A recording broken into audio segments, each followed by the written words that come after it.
The journey of the founder of Ungazibulila, awareness and chairperson of Amasiko Group. Would you like to come forward?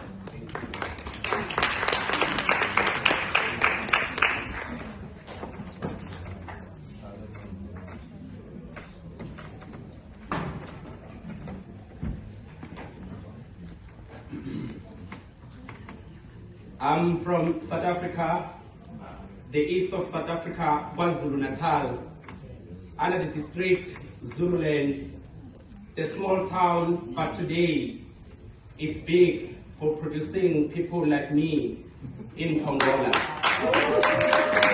And I am a village boy. My name is Nkululeko Khanyi.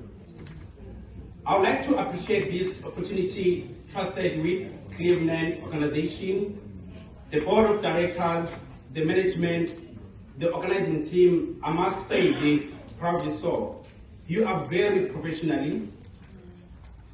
And thanks to the CEO, Mr. Osendero, can you give them a round of applause? I'm happy amongst the people that are here. We've got our the late King's wife, Her Majesty Queen Umam Queen Tandi Njovu.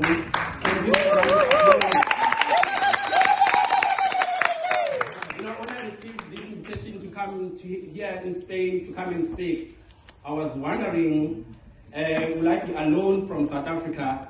But when I see her name, I felt so safe to say I'm with my mother from South Africa, from Olundi Banongoma, so meaning I'm safe.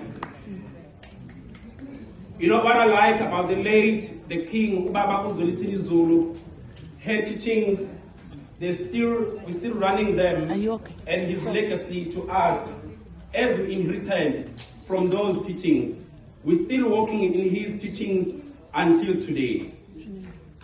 I am a victim of depression and a survivor of suicide twice, the mental health advocate, the philanthropist, and the executive director for the non-profit organization called Nkululeko Khanyi Foundation, with one of the global initiative umbrella that called Ungazibulali Awareness Campaign. Nkululeko Khanyi Foundation does programs in a country that were